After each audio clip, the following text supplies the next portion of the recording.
picked up the garbage, and I used to come on and feed the hogs. But you were doing all the route too. Well, right? I had You one a lot man. of other I had customers. one man working for us. Okay. One man was taking care of the route out there in Montecito. And then we were able to, we cut back and the people went for it. As I mentioned, we were picking up, people had either twice a week service, 3 times a week service was the norm, Monday, Wednesday, and Saturday. And then some of them wanted Monday, Wednesday, Friday, and Saturday. But I told you there was exceptions. We had 2 people, we had to go every day. But when the war came along, they were all for it. We started twice a week would only go to, you know, because we were limited to our people working. Yeah. And of course we could get, everything was rationed as far as the gasoline and tires, but we had no problem in getting what we needed to take care of that. Yeah. So you still had at that time 6 barrels on the back of the truck? There were 6 barrels. I used to go at the Marine base. I used to go with, I had a pickup, but I used to carry 6 barrels on it, and I used to fill those every time I would go there. To the top? To the, oh yeah, to the top and over top. And how many times did you actually empty those at the pig farm per day? Just twice. Twice, okay. Go in the morning and then go in the afternoon to the Marine. That's including your guy that was on the route too? Well, he didn't pick up that much in those, you know, I mean, he was lucky if he picked up maybe 2 barrels, you know. Oh, okay. You know, he wasn't, and the people had cut back too, you know, there was no more of these big parties, you know, that they were doing, and everybody cut back, let's put it that way, you know. And So, can you tell us what you think are the similarities between garbage or just the whole trash waste stream now and the early years? Are there any similarities that you... Well, I mean, you still have the, well, the thing is you can't tell because now you have the garbage disposal. Even take a place like the Biltmore. They put in, you know, big garbage disposal. You know, and remember, he used to go with me to go to the Biltmore or the Miramar, you know, and of course, they had a lot of garbage. You know, now the similarity, you know, I can't relate to it, you know, because they don't pick up the wet garbage like they used to, like I understand that you people want to get back to doing. You take like a place like the Biltmore, you'd pick up 2 or 3 in a weekend, 2 or 3 of those big barrels of wet garbage, you know, at one time. San Ysidro Ranch, you know, they did a lot of, you know, entertaining, and there was a lot of wet garbage now. I don't know what it's going to be now when they start. I imagine there's still a lot of wet garbage that comes out of it, but they put in these big commercial garbage disposals, and that's where it goes all down here to your sewer plant. Yeah. Well, you know, let me just... Go ahead, Mark. If I may just comment on that briefly, they don't put food scraps down the garbage disposal anymore at these large institutions like they... Don't think? No, like they used to. They that's all. Now I know folks at their homes put the food scraps down the garbage disposal, but these large institutions are governed by the wastewater treatment facilities and, No, like how inspectors. about the hospital? The hospital was always one of the biggest. No, the hospital doesn't put any food Well, waste. how are they getting rid of it? They throw it away, and the hospital is going to be one of the largest providers in this new food scrap program. Yeah, they've been composting since April 2007, the hospital. They've been on the pilot program. Well, they have. And Yeah. how much you picking up there? What are we doing? Mario, saying they're doing 300 pounds a day. Does that sound about right? At the hospital? Yeah. Well, I mean, I can't relate to, you know, that far. That's about eight 32-gallon containers. Half full. 3/4 full. 3/4. So it's like 5 or 6 barrels. Well, you know, I mean, it's hard for me to really relate And that's to just what the we wet waste. picked up a day, because actually we weren't picking up the city at that time. So, but that's what the biggest, I always heard him talk about the amount of garbage that came from the St. Francis Hospital and the Cottage Hospital. You know, that was the biggest amount of garbage that would come out, you know, of even more so than the large hotels. Yeah. Yeah. So Well, no, you're exactly correct. You were not, we were not allowed to pick up in the city. No. As a matter of fact, it took us 55 years to to break into the city of Santa Barbara. That was a long wait. Yeah, and it couldn't go, you know, the city had their own, we just primarily worked around the county area. From the Rincon Point, which is a county line, it's Carboneria. We had all of Carboneria at one time until now you're having it taken care of by Harrison's. But anyway, we had from, you know, all of that area, all of Montecito. Seen we bought, and as we went, I told you, you know, there was 4 other competitors, but one by one we bought them all out. Because when they came in and the county put up the regulations, they didn't want to go to the extent, say, you know, and put your men in uniform, you know, and you have trucks, you're going to have covered over trucks. And so they said, oh, you know, so we bought them out. Mm-hmm. There was Otto Hopkins, there was P.I. Moulton, there was Montecito American, which was De Lorenzi and Taverna, and we bought them out. So that was in the 50s? Yeah. How many stops, how many actual customers did you have at that point? Well, when I left, when we separated in 1973, we started Marborg. And prior to that, I used to do, I got out, not got out, but I was out on the field some, but I was doing the billing. I was running the billing machine, the IBM 402 accounting and billing machine where they had the punch cards. They said, well, I'm going to send you down to school for a week, 2 weeks, and you're going to run, I'm going to do the billing and all the accounting.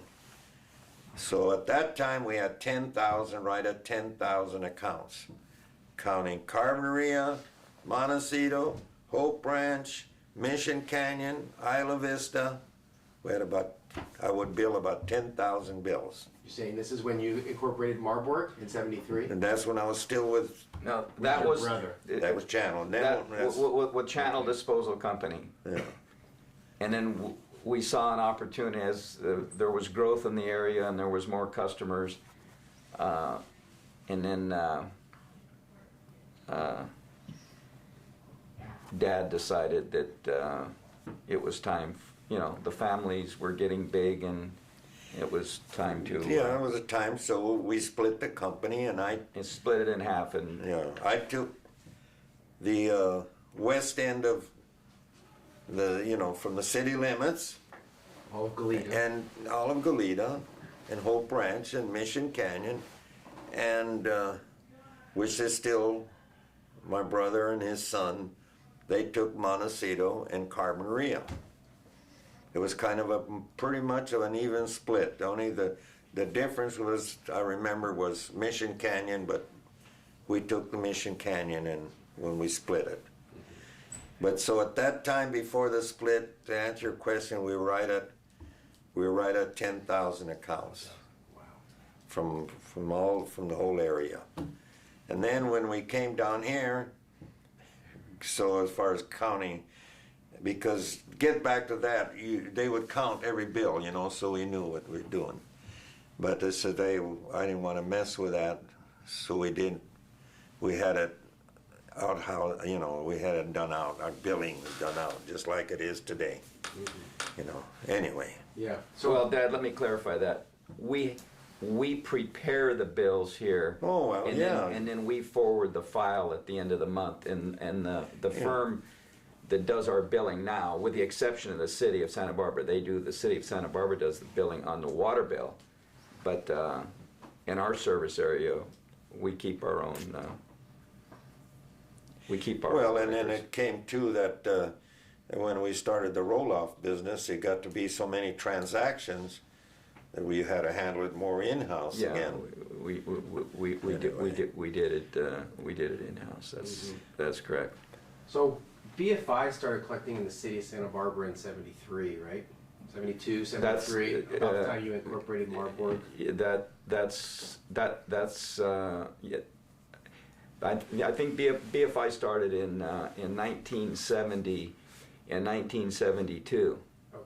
You see, there was a period of time there that there was a company in Santa Barbara called PS&S, and they were mostly Los Angeles investors, and they had the contract for quite a while. And then things went, for the lack of a better description, the city booted them out, declared them in default of the contract. And then the city of Santa Barbara ran the trash business in the city for 6 months. They took over the trucks and everything from PS&S. That was part of the settlement. They took over the trucks. At that time, there was no containers, although there was bins for the restaurants and that thing. But the homes, everyone supplied their own cans.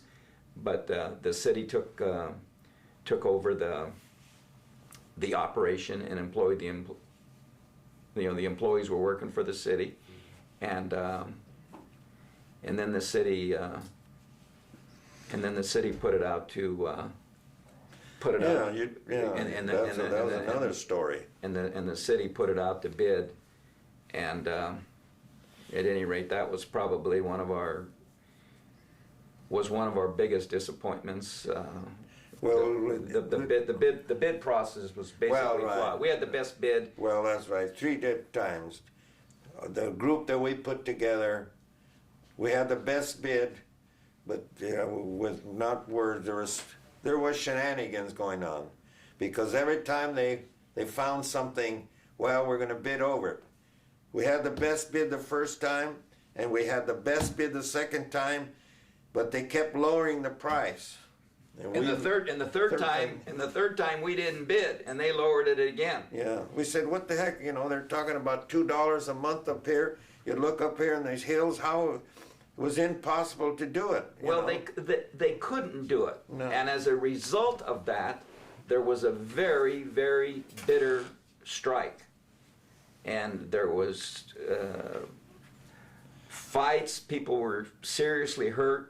Burning of vehicles. It was really a nasty situation to say the least. And so that just demonstrated right there that basically we didn't take the bait. And but at any rate, but it just they know, like a big company. Let's face it. They were in there a while, sure, but no, they go to the city, we're not making money. They got to boost the rate. They got it up to where it was profitable. Yeah, well, and then they in time. But anyway, but that, at any that rate, was another. that was another. But at any rate, after. So here we are today. That's it. So let's go back in time again a little bit Sure. before PS&S. Who was in the city before PS&S? Do you know? And when did that? Well, they had a man by the name of, well, there was two. It was Abbott and Hafferty. When the city first put it out, for bid, because they wanted to clean up before this other, there was a lot of haulers in there. And they wanted to put regulations and onto how it was going to be done. They had the first covered over trucks, remember those covered over trucks, and they put the regulations. And they put it out. They put it out for bid. That was in the 50s. Was that in the 50s? Early 50s? Or before the early 50s. Or it must have been early 50s. It must have been, because let's see, when Tavernas came out to Montecito, no, Toto, so before that, before the war, because when the Tavernas had all the city, and then remember they came out and started to go on Mission Can. That was in the 30s. Oh yeah, that was before. Well, wasn't Abbott the mayor? He left. There was Abbott an hour later, but that was later on. He became mayor. I guess he was the same one. Well, that's, But I bet you if they look that- back at the records, it was Abbott and Hafferty. Well, that was the same. I mean, I haven't searched the archives, Anyway. but I mean, the word has And it. it was before the war. In the 30s, because I remember going up to Piccioni's up there to dump, and Lino had started. They started a route in Mission Canyon, and that's when the That's city. when the Tavernas had the city? Well, the Taverna family was one of the originals, going back to. Actually, they say they were started doing with horse and wagon. They lived there on Olive Street. That Yeah, was in the teens, or? and that even that before was then? that was in the early in the early 1900s. Yeah, they were Tavernas, and then they had their cousins at Raffetto's, and then of course they were, when the city decided that they were going to franchise it, just put them out. They didn't want to, I guess, get into the new type of equipment and everything, and this. So the city went with the Abbotts in the 50s? Yeah. In the 50s? Abbott and Hafferty. Sure, yeah. Abbott Hafferty. And he was Sure. a former mayor? I think, I don't know if he was or not, but I know that's who started the garbage company. Actually, Providelo's backed them up to buy the trucks and get going. So they were in place servicing the city until, what, the early 60s, until PS&S That's came right, in? PSNS, Yeah, PS&S came along. They were a group of primarily investors from.